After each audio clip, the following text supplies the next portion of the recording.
And it's live. Welcome back to Real United Talk. It's not the one tonight. It's not the one. We've had very happy, lovely streams recently, and tonight potentially isn't going to be that. But let's see what our guests think about the whole game tonight, because there's a lot of negatives, zero positives, but I think we can stretch some positives out of this tonight. Firstly, over to George. What do you make of it, mate? Yeah, obviously today is very sobering compared to, as you've mentioned, recent weeks. Not the result that we wanted. The first time that Bruno Fernandes has been on the losing team. Ollie made quite a few changes to the team, not only in terms of personnel but also in terms of formation. And clearly, we could see that Chelsea were always the better team, I think, even from the very start. The goals came at crucial points of the match as well, just before half-time and just after half-time, and really killed off any chances we had of being competitive in that match. But you know, it's very hard to pick out a positive performance from any player who sort of really shone in that match. I think the defence in particular, the back line, and obviously in goal were particularly terrible.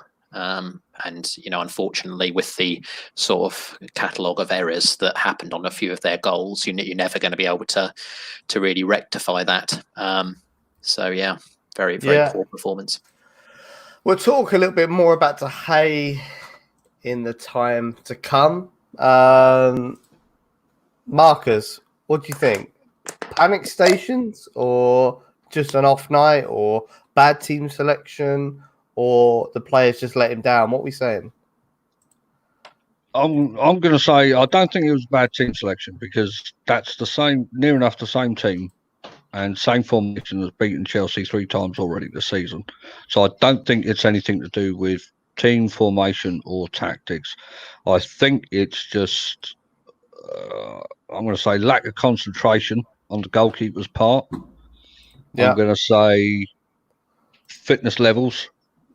Right. Again, I'll go back to that game against, I think it was Bournemouth, where we could have rested 2 or 3 of the important players in preparation for going through into cup competitions and stuff.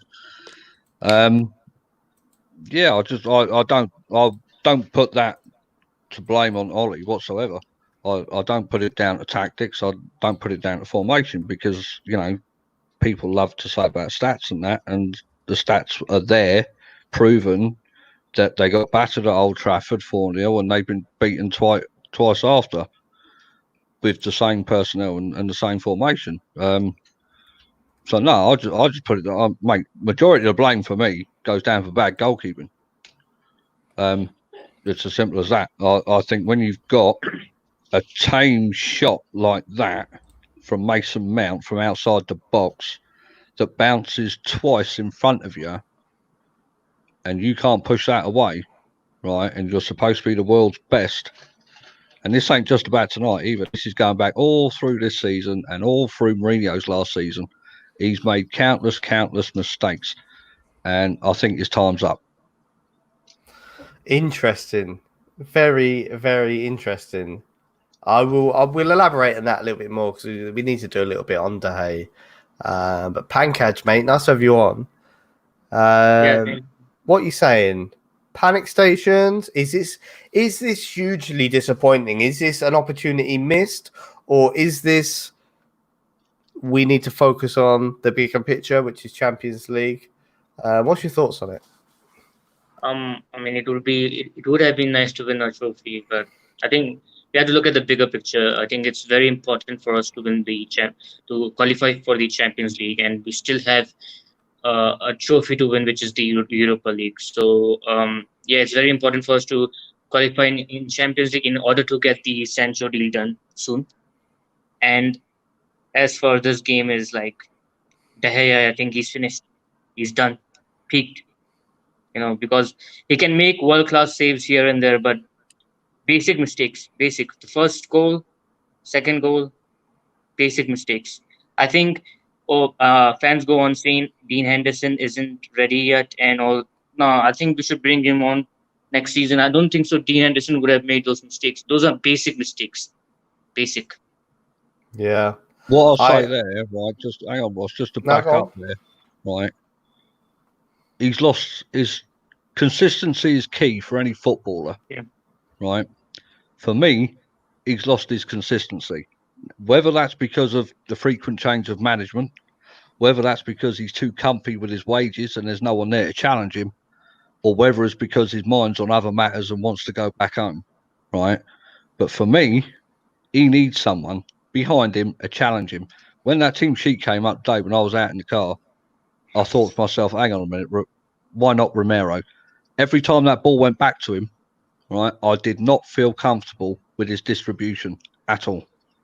He looks he's lost.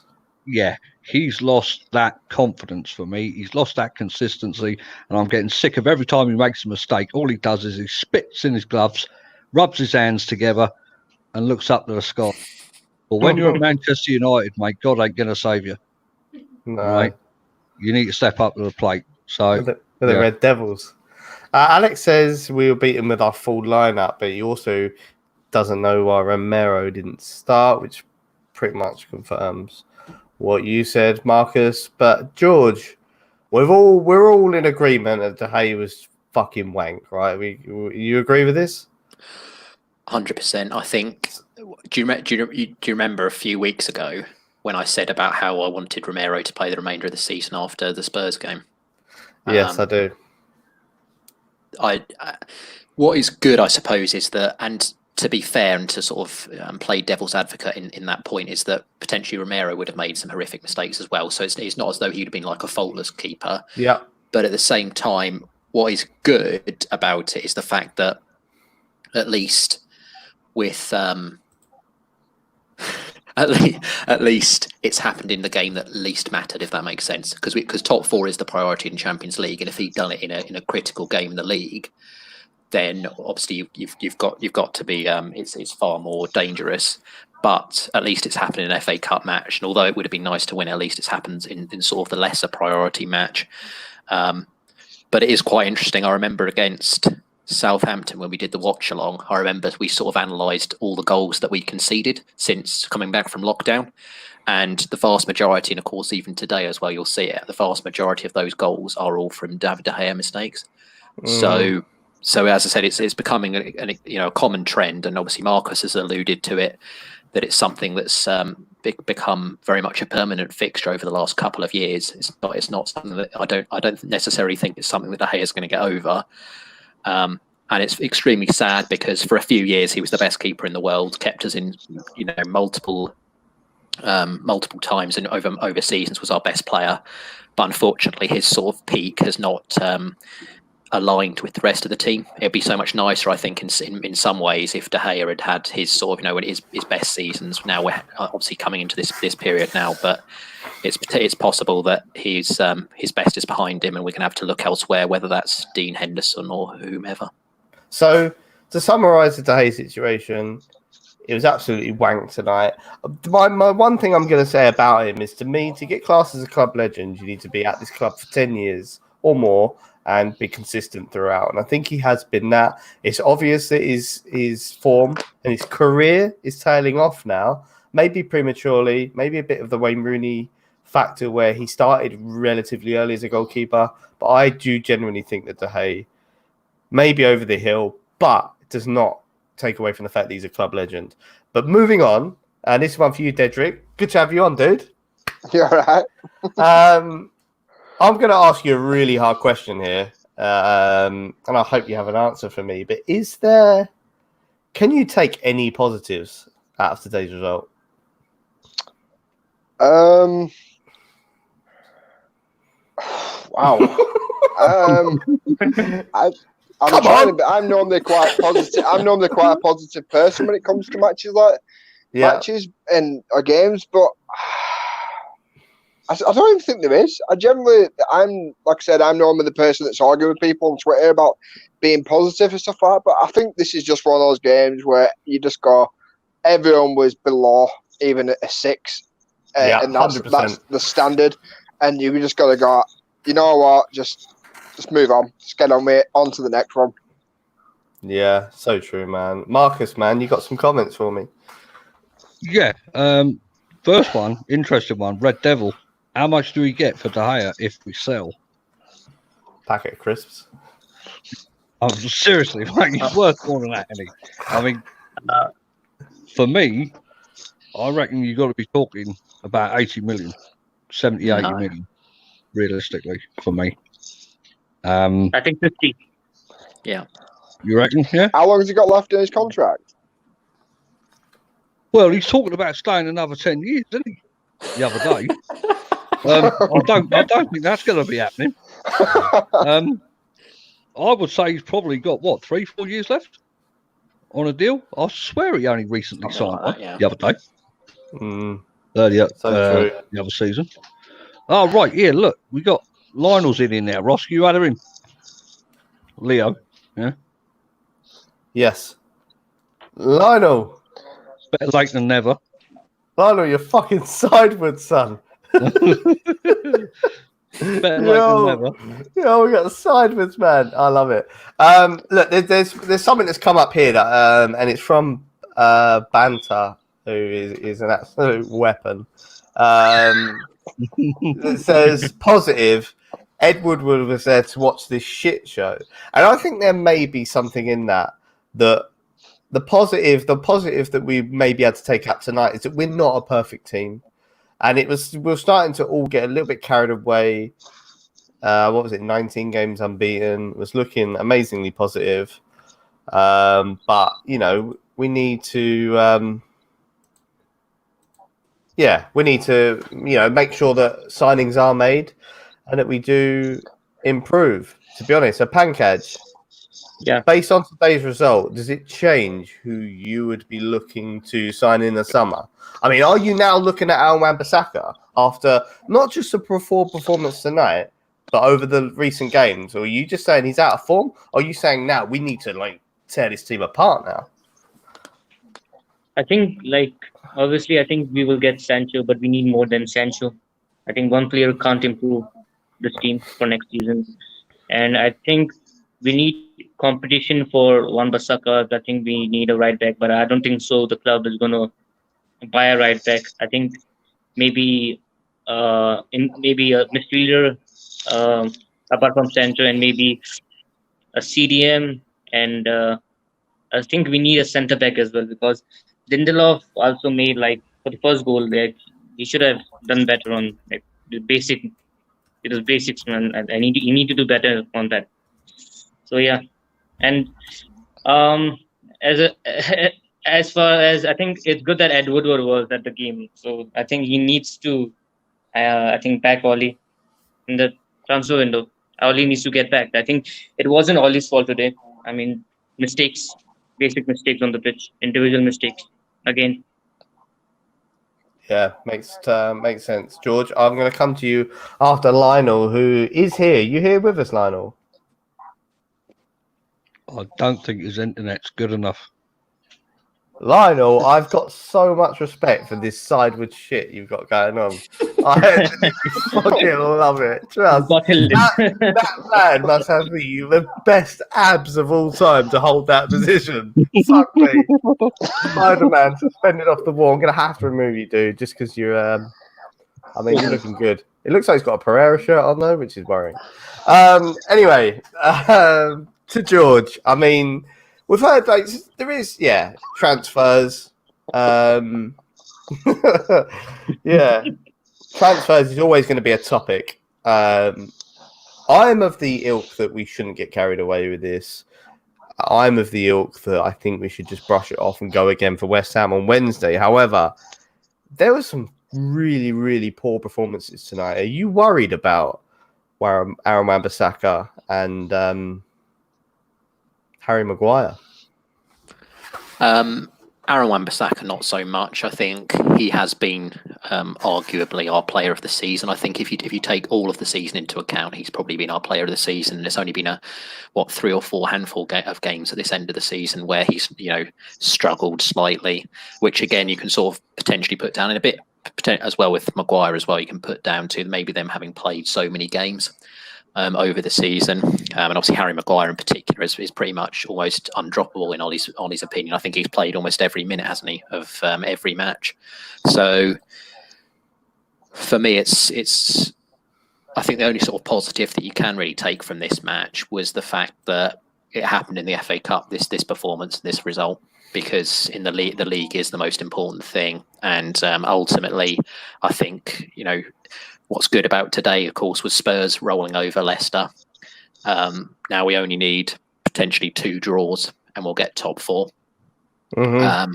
So, yeah, that's the only sort of positive you can take. But for me, I've sort of said before that, well, a couple of points actually. One is that I would have actually played our full strength team today, compared to what he went with. The only reason I say that is because I feel like, and it was obviously borne out by the fact that Spurs were winning 3-0 against Leicester, is that 2 draws will be sufficient. And obviously against West Ham, with the best respect in the world, they're not exactly a bunch of ballers. So I think a sort of B team could have got the job done. And even if we obviously beat West Ham now, it's still up in the air slightly compared to obviously on that final day in a way. So it's obviously almost as though that, although it's important to win against West Ham, it wasn't the sort of, I felt like we could have played a slightly more reserve squad in that match instead of this match. You could see with that Ollie was trying to bring in some freshness, and of course he had bemoaned the fact that Chelsea had 48 extra hours to get ready for the match, which again, of course, is a big sort of fitness disparity. But as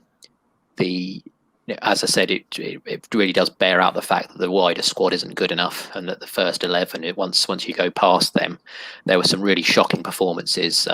From all the players that came in particular. When you can excuse some of the players that played every minute or played lots and lots of matches consistently, but it's those players who really should be trying to shine and trying to win a berth in the squad and the berth in the actual first team, who were really, really bad today. I mean, Fred in particular was almost like a ghost in that first half.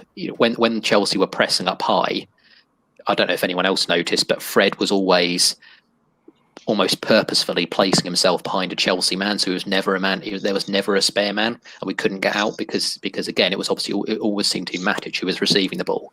Fred was, as I said, almost a ghost, and again, when you're being high pressed, Fred's touch and pass game is not good enough, unfortunately.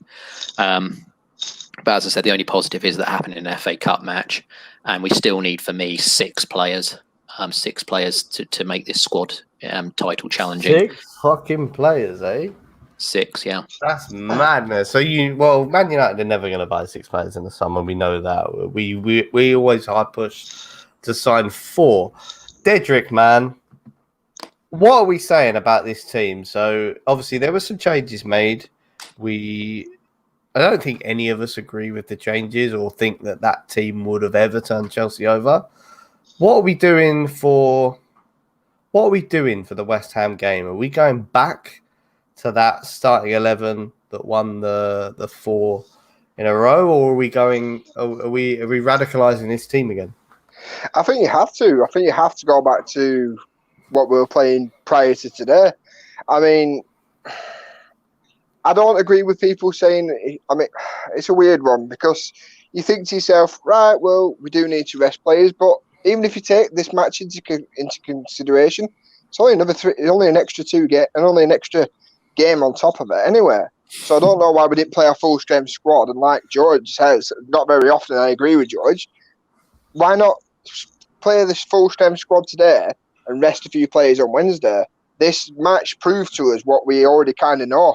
Once you go out of that first 11 and you start going into our subs, the quality just drops so much. Like when Dan James first came in, I was excited.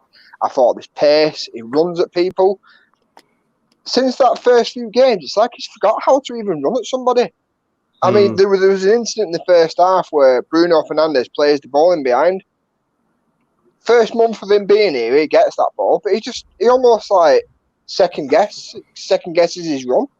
Yeah. And I don't know whether that's because he's been pulled out and he's had that many bad performances, but I'd go, well, we've no other option now, have we? Just literally go gung-ho, get that 4th place tied up, and then maybe maybe go for it in the Europa League just for the sake of it now. Yeah, we need that trophy, right? I've got to be honest. I'm not that bothered about it. Okay. I generally am not that bothered about the Europa League because you get, fair enough, nice little day out. You get to win another trophy, but it's almost like the League Cup. If you're already in the Champions League, you've already got the main thing for winning it. So it's like I won a trophy, nothing trophy, in my opinion. If you already got in the Champions League, there's an interesting point there. I agree with that, right? Go on. I totally agree with that about the Europa League, because at the FA Cup and the Europa League, the FA Cup means more to me than that pile of shit. We've already won it. Yeah. Right? We've already won it under Mourinho. We've seen how hard it is as well to win it, and the stress and the tiredness it takes on the team. So for me, I'd have gone for the FA Cup over that one. There's two comments. We'll go to Marcus after this to get some of the comments read out. But George, I really liked your way of looking at that as 2 draws gets us Champions League football. Makes it sound fucking easy, which is worrying. But I like that way of looking at it. It's a really glass half full way of looking at that. And Dedrick, you kind of said it's a day out. But it's a really good point because it isn't a fucking day out. Normally, an FA Cup final means a lot to the fans because they all get to travel down. They all get their fucking day out. We all get on the coaches. Everyone gets pissed. It's a day out. Lovely. That ain't happening. No fan gets any enjoyment of us winning the FA Cup apart from us getting on Twitter and going, we've won the FA Cup. Great. So this season, more than ever, these trophies mean fuck all. To be honest, more than ever for me, and yeah, that from Jose Mourinho's win in the Europa League, so forgettable. Marcus, comments. But the thing is there, right? I'm going to argue that because the thing is there, Ross. You say winning a trophy and that's forgettable this season, right? But there's still the prestige about it going into next season. That group of players, that young group of players, right, are FA Cup winners or Europa League winners, right? Me, I'd take the FA Cup over the Europa League any day of the week because it's the best domestic cup in the country. It's well known all over the world, and it is a decent competition. But for me, I don't know. I'm a bit of an old fuddy-duddy when it comes to that. I like the magic of the cup. Anything can happen and stuff like that. But Band says the FA Cup is wank. Right? I was going to say that. Do you think the FA Cup is almost is as prestigious as it once was? I mean, I think United showed their intentions in it when was it 2015 when Van Gaal literally won it, and within half an hour he'd found out he's lost his job. Got the boot, didn't he? Yeah. Yeah. I think it has lost some of its glamour, no doubt about it. But I prefer to win the FA Cup. It just means more to me as a fan because United have such a great history with the FA Cup. I was looking forward to it today if we won, United Arsenal in the final, just like the old days, the old rivalry. I was looking for that to ignite it and just more like a reminisce sort of thing. But yeah, it has lost some of its sparkle. But for me, it's still one of those competitions that the top English team should be aiming to win. Because I mean, it's part of a double, isn't it? The proper English double. It's part of the treble. No one's going to count. No one classes the League Cup, Champions League, or the Premier League as the proper treble. So for me, I think we all support a club that is the biggest contributor to the FA Cup dying by opting out of it to playing another tournament after the 99 season. However, Marcus, I agree. I want the FA Cup to be prestigious again. I'd actually love for the Premier League to take 4th place away and give it to the FA Cup winner because then all of a sudden you got a fucking game on your hands. That's a shout. Yeah, hell of a shout. But back to the subject at hand. Pankaj, FA Cup, man, or Europa League? What are you saying?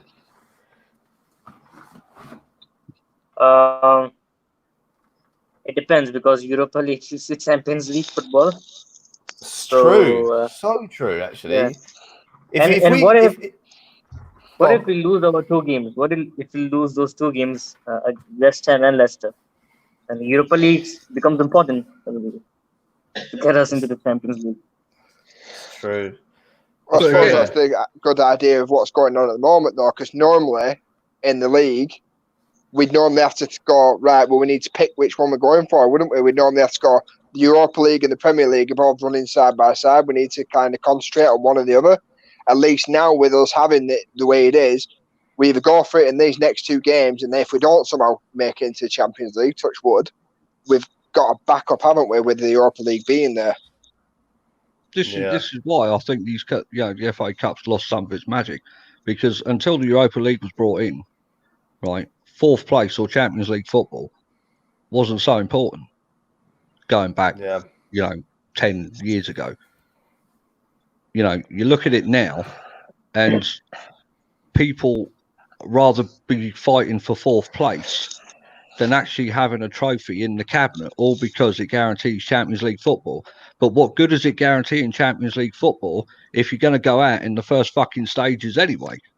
Because this side, at the minute, will be lucky to get out the group stage into the quarterfinals, right? Because it needs money put into it. So looking at it long term, you can see it from the Glazers' point of view. It's all about money. It's all about the advertising and stuff like that. So yeah, I can see it from a business point of view. But as a fan, I don't know. I'm just old school. I'd like to have a trophy. I really would. It kind of caps off your era, doesn't it? Like, I won this. You go through a season, and you think, what did we achieve? Well, we got 4th place. Well, okay, we're in the Champions League, but we will probably get knocked out in the group phase. But don't worry about it. The board's got an extra 40-50 million in their pocket. As a player, you want a medal, surely.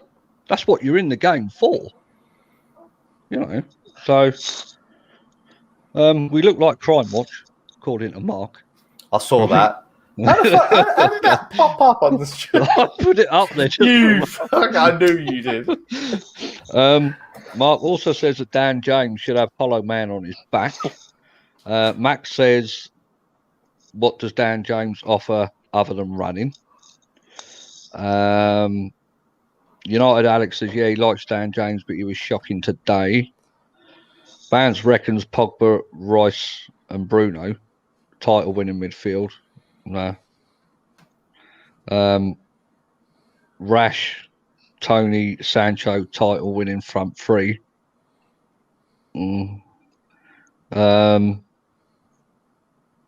Vance then says Grealish, Aki, etc.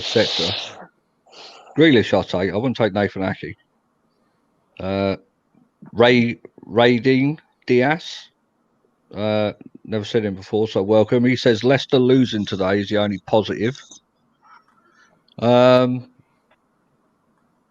used to love the FA Cup when the finalists would bring out a cheesy pop song. Vance would have the Europa League over anything. United Alex think they get out of the group stage. And then Mark says Ross looks like he's getting a blowy with his hands behind his head like that. So, beautiful. There we go. I mean, I'm going to pick up on Alex's comment there, actually. So coming up to January, we looked like the fucking worst team in the world. And we signed one player in Bruno, and suddenly our form turned around. And let's not forget our league form at the minute is still phenomenal. But how far, given no changes, how far, George, do you think this team could go conceivably in a Champions League? And I'm talking De Gea as well in goal. The one thing I would say, just briefly, just a couple of quick thoughts whilst you guys were talking. With regards to the sort of formation and the tactics that Ollie used today, I was just sort of mulling it over, and I was thinking that it was the same sort of tactics and formation that he's used 3 times before. Now, Lampard, by all accounts, is not a stupid man. So why would, if you imagine if you're doing rock paper scissors and you always pick rock, sooner or later someone's going to actually realise and pick paper. And unfortunately that's probably about right, because Chelsea's tactics today were brilliant, weren't they? In terms of like the high pressing, they knew exactly how we were going to obviously play in, the formation, and they obviously had a perfect counter to it. So as I said, I mean that unfortunately, Ollie was a bit. He didn't necessarily adapt quick enough, and like I said, if you always use the same tactics and same plan, people are going to figure you out. And I think again, using that was silly. Ollie also wants to be, and this is just coming back to your point, obviously in terms of how far we can go in the Champions League. Ollie needs to be very careful about making sure that we try and win silverware as soon as possible. And the only reason I say that is because it's very easy to get into an almost bottling mentality where you in the real sort of crunch games, knockout games, you lose those. And it's obviously we've now had this season, we've had a semi-final in the League Cup where we lost to Manchester City, and it's now a semi-final in the FA Cup where we've lost to Chelsea. So we want to be very careful that doesn't become a habit, because we've all seen, for example, Mauricio Pochettino when he was at Spurs constantly losing in semi-finals, and ultimately, although creating a very attractive brand of football, ultimately not winning a trophy. And we don't want United to become that sort of team either. In terms of how far we're going to go in the Champions League with this specific team, with no recruitments or reinforcements in the summer, probably not very far at all. I think we'd sort of scrape out of the group stage probably. And then obviously second round, quarterfinal, somewhere in that region, when we came up against a really top team, then we'd obviously be found out, because there are some certain weaknesses. And also, of course, we've got to remember that although our first 11 can and have proven that they can challenge and can grind out consistent wins over the full course of a season, and it's hopefully, of course, it's going to be a proper season where obviously all the matches will be played simultaneously. When that comes into play again, there's going to be we're going to have to squad rotate, because that, unfortunately, when you're in lots of different competition, you have to squad rotate. And then the same fallibilities that were exposed so drastically today will again be exposed. And of course, that will result in elimination. Well, you say there, George, you're on about Ollie winning trophies there, right? 2 weeks ago, you said scrap the FA Cup, forget it. He's one match away from going into a final, right, to having a first trophy. Top four was still more important, because we do need Champions League football. And the only reason it's the same situation next season or the season after that, everyone will still be saying the same thing. He'll get the boot because he hasn't won a trophy. It depends. We know that's what happens. It depends what Woodward thinks, doesn't it? Because ultimately he's the one. Obviously, him and the board have got the ultimate decision over it. Next season is going to be a sort of do or die season for Solskjaer, isn't it? Really. Yeah, and if you don't get the backing, right? If you don't get the backing and you don't get the players in, right? That squad there, I've already seen after 5 games, they're fucking knackered. They aren't knackered. Mason Greenwood has no effect, right? Pogba's been out all season, right? He's played 6-7 games. Already he's being benched, right? And that poor fucking Bruno, every single game he started, and look at him today, they were around him, them Chelsea players, like flies to a shit. He could not do nothing. And without that lad, that team's dire. There's nothing in it. There's no creativity. Yeah. Nothing at all. Yeah. So it all comes down to how many players come in that squad, and they've got to be quality players. They have to be top notch. But that's why I say we need 6 players. That's the reason I say that we need 6 players, and obviously a lot of people have it fewer. So. Which we're never going to get. But I'm going to change the question slightly to Dedrick, because we've all said, right? We've all said and agreed that we need another defender, another centre-back. And it's common knowledge that this centre-back is to complement Harry Maguire. So everyone on Twitter is binning Lindelof off. I would go as far to say that Lindelof's form is way better than Maguire's right now. Is Maguire the one? Are we looking for a partner for Maguire, or are we actually looking for a partner for Lindelof? Or do we need 2 centre-backs? I thought you were asking me, sorry. I think with Maguire, I do feel a little bit sorry for him, because I think if if it was Lindelof doing these mistakes, I don't think we'd notice them as much. I mean, I know obviously with centre backs and goalkeeping in a sense, you haven't got exactly a lot of room for error. A winger can fuck up a pass, or a striker can fuck up a pass and stuff like that. And very, very rarely leads to anything. We centre back, it can often lead to a goal. But I think if it's Lindelof doing some of these mistakes, we just go, it's Lindelof is doing shake again. But because of the price tag that we paid for Maguire, it's always going to go in his favour. It's always going to go against him, sorry. It was like when we first got Pogba. Whenever he'd miss place a pass, there's 90 million were wasted. Whenever he'd miss a cross, there's 90 million were wasted. But I do think we do need strength at the back, because who have we got apart from Maguire and Lindelof to come back on now? Twanzebe, he's injury prone. Phil Jones, yeah, all right then. Then you've got Eric Bailly, same again. And then there's Smalling, who's out in Roma. So apart from those two, I don't think we've got, unless I'm forgetting somebody, I don't think we've got a lot actually to fall back on. So I think that would be one thing we do. We definitely need one. Definitely need one. I'd go for maybe, everyone's going to point to his age, Koulibaly, if we can afford it with climate. But then I'd also go for something a bit obscure, like I know people are probably going to hate me for this, or even have a laugh at me in the comments, but I think Godfrey, who plays for Norwich, I think you probably get him cheap as chips, and it wouldn't be a bad little backup to have. He's not going to start every week, but it wouldn't be somebody bad to have at the back. And plus, he's quite quick. No, I wouldn't go for bed. Wouldn't go for him. I wouldn't go for him, to be honest. Then Godfrey. I think why not? It's a good shout. Why wouldn't you go for him, Panko? What's the matter? I think people rate him a lot, and I think he's a bit. I don't want to say he's overrated, but he's a bit overhyped in what he did in the championship. But the level is very different. I mean, he hasn't really had an impact on Norwich staying in the league, has he? So if people don't rate Declan Rice that much, but look at what he has done. He's kept West Ham from being relegated. He's had an impact on that team. For Ben Godfrey, I haven't seen him had an impact on that team, in terms of clean sheets, because they've conceded a lot this season, and their defense has been crap, absolute crap.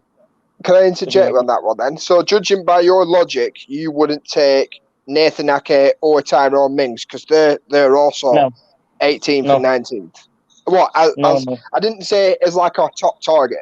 I meant just like somebody, if we got Koulibaly, just 10 million, just take it in as well, just in case.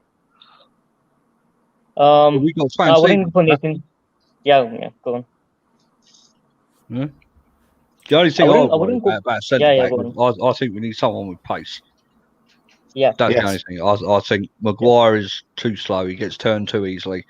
Lindelof has got a bit of pace about him, but he makes mistakes. So for me, I think pace is vitally important in the next centre back.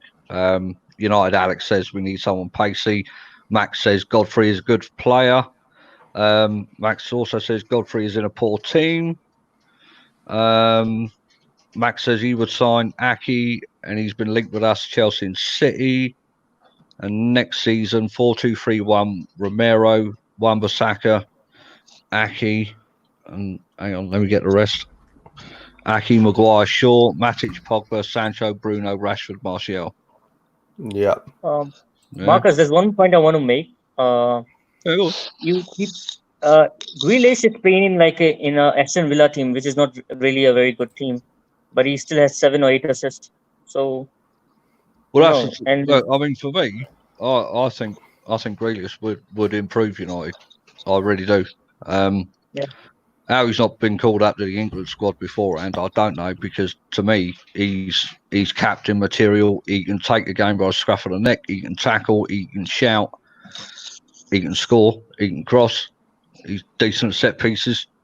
I don't know. He's just got that toughness, that mentality about him that I like, that I could see in a Man United midfield for me.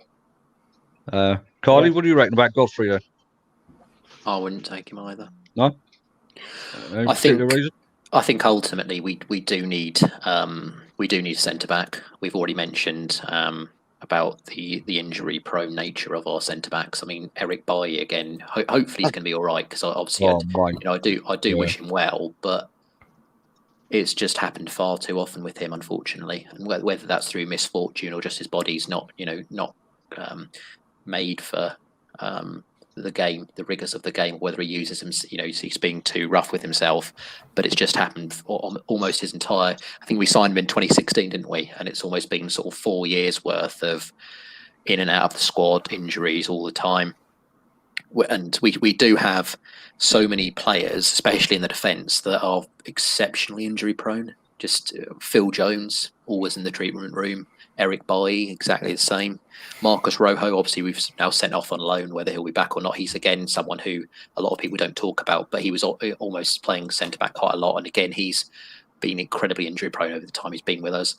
And Luke Shaw as well. There was a stat some time ago where he'd missed up to 50% of all matches that he could have been available for in the 6 years that he's been with us. So really, the first thing that we need to do, and that's one thing at least that Maguire's been good at, is he's been good at keeping fit because he has played every minute of the Premier League. That's one thing he's been good at. Same with Aaron Wan-Bissaka as well.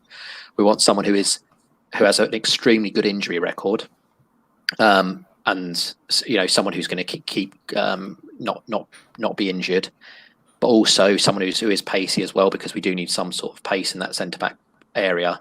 But above all, we want quality, and we do need some actual quality in that. So we need someone who's actually better than Maguire, better than Lindelof, someone who's going to bring some sort of assurance to that back line and genuine class and quality alongside. And I don't necessarily think that some of the names that have been brought out there, they could, surprise me and could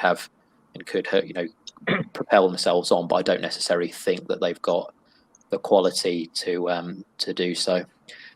So yeah, as I said, Koulibaly's a good shout because I think he has proven himself at a high level, and he obviously is extremely quick. And I do like the look of him from the matches that I've watched of Napoli. But I wouldn't be necessarily delving into too many teams that are getting relegated or in that sort of region. The one exception to that is Jack Grealish, because I think when you're sort of talking about attacking players, Jack Grealish has got incredible statistics for someone who ultimately is playing in a very poor team, and I think he does have a lot of attributes that we could be using. And ultimately, in the number 10 position, we are so weak. Aside from Bruno, obviously Pereira, Mata, and Lingard have been no great shakes the entire season through. So I think we do 100% need a centre back, but I'd be going for someone of much higher quality. The thing that worries me about Koulibaly is that you say he's played at a high level, but the Italian league is just absolutely washed. And they're not even top-tier Italian league team. I mean, this is an Italian league that's making Ashley Young look like a worldie, and Alexis Sanchez is having a resurgence, and Lukaku bangs in goals for funning. It's not top-tier division. I'd go as far as to say is that they're like mid-table Premier League level, even like struggling Premier League teams, currently Italian league teams. But defence for me, it's so easy to get there's certain players in our team that are bang out of form, like so out of form. And Wan-Bissaka is one of them. Now, Wan-Bissaka is just the bollocks, and we're never getting rid of him. But he's out of form, and I think he needs dropping. To be honest, I think he needs dropping, bit of time on the side, work on some bits in training, and come back in this team. And I think Maguire needs dropping as well. And the issue is that we don't have a lot of people, like you say, injury-prone centre-backs to take that position off him.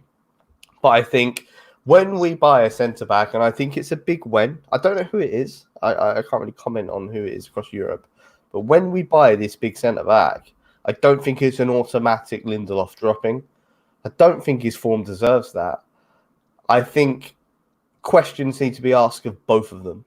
And I don't think you automatically pair him with your club captain regardless of form. I don't want United to dip into this mentality like we kind of did with Wayne Rooney towards the end, that your captain plays because he fucking doesn't. If your captain's not good enough, he doesn't play. Who is our vice captain? Does anyone know? It's fucking... Pogba, I'll assume. Pogba, I think. Oh, yeah. David Alaba, who the comments just sort of, I can't remember who, I couldn't see because it just sort of briefly flashed up. He said David Alaba is available. He is a fantastic player, yeah. I think he's only 27 as well, but it's whether I don't necessarily think you'll get him out of Bayern Munich. Same with, and I don't, if you're David Alaba, you're not going to leave Bayern Munich. Same with obviously the person I think is going to be the best left back in the world very shortly, if he isn't already.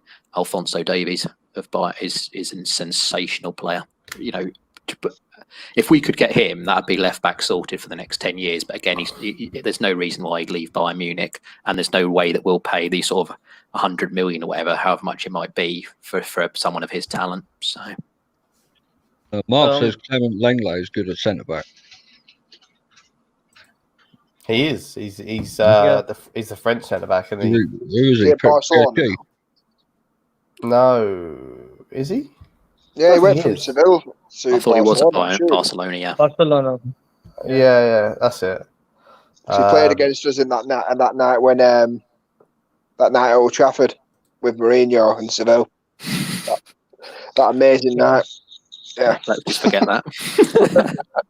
Would you take Skriniar? He's available this summer. Inter Milan. On a sell-in. Is he much of an upgrade on Maguire pace-wise? No. It's some interesting discussions going on here, actually. Are you all ex-United I'm stands? just going to put that up. Are we all ex-United? So I think we can go as far as to say some of us are ex-United stand members and the others are ex-United stand viewers. I were there, soccer box days, soccer box. Yeah. I've got no more comments to say. United Alex says Alaba's ridiculously versatile. He's so versatile. He can play midfield, right? Yeah, CDM, I think, as well, wouldn't it? Yeah. He's just incredible. Yeah, but as I said, it's same with like Longley. If he still does play for Barcelona, if you're one of those players with the best will in the world, you'd have to be absolutely crazy to come to United. Right, yeah. Akil says Connor Cody can't be any worse than our defenders. Wolves. Yeah. Troll. I think we need a commanding centre back, to be honest, because I don't think Maguire or Lindelof a commanding centre back. Would you say that Alaba was a commanding centre back though? I think he's a brilliant player, but I don't think he'd be able to handle it in the Premier League. Maybe the physicality. Can you imagine Chris Woods from Burnley just pretty much just climbing on his back? I disagree with Alaba. I think he's absolutely quality. I think he'd back. I don't think he'd be able to do it at centre back in the Premier League. I think he would. It's obviously pointless anyway because he'll never come. But I do think he is. I think he is so good that he would be able to do it.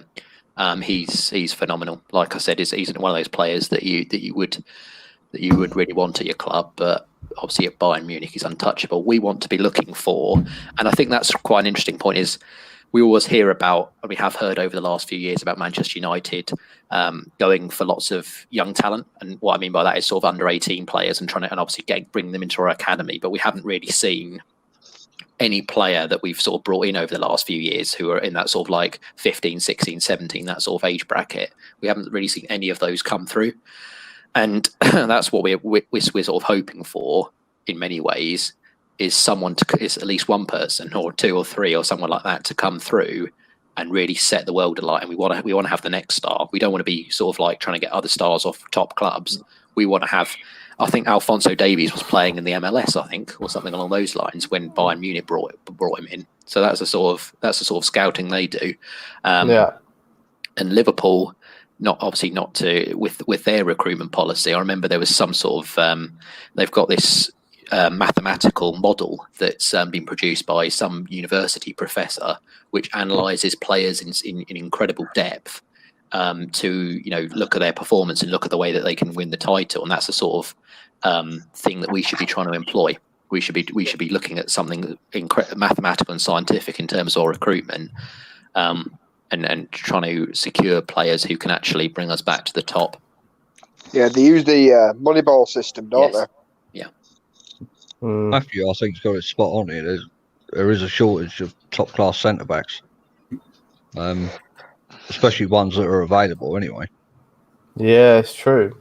It's true. There used to be a day where we could just pick anyone out, but now it's hard to find top seven. Well, this is it. It's slim pickings, isn't it? It's, you're basically looking at a group of players. United used to be able to look at any team and just say, right, we want him, and him, and we're going to have him. Simple as that.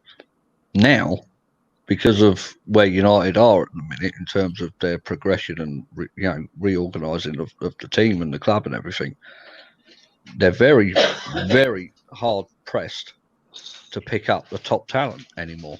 Mm-hmm. I think this is why sometimes we're linked with these semi-decent players, but they're not out and out fucking stars. They're not going to improve at all. So, mate, I'm really interested because that transfer window opens in like 8 days, and it's like a week. Yeah. Open. Yeah. Mate, United ain't budging on that 50 million for Sancho, and Dortmund ain't budging on the 100 million. I think we'll get him though. I think we'll end up buckling, because what United are very good at is making good, conscious business decisions.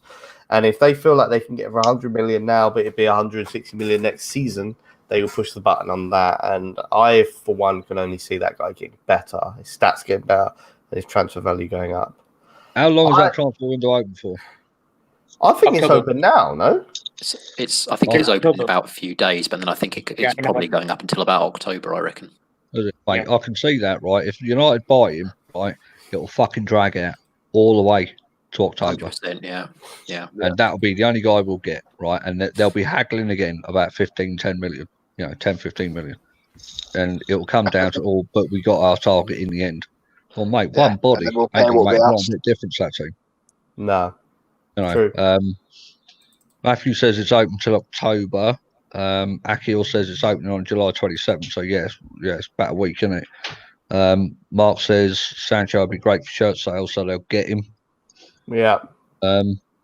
Mate, that's a lot of pressure on that lad's shoulders if he comes, because everyone's going to expect him to make a difference.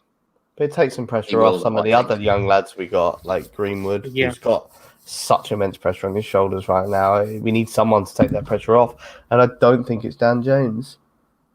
Huh?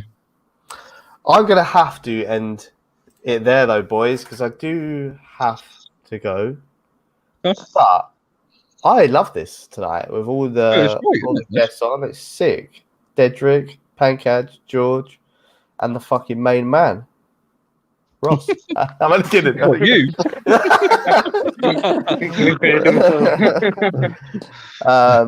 Good chats. Like, we'll be live. Marcus, you still doing your Monday thing? Yeah, I've got a different show planned for tomorrow at 9 o'clock.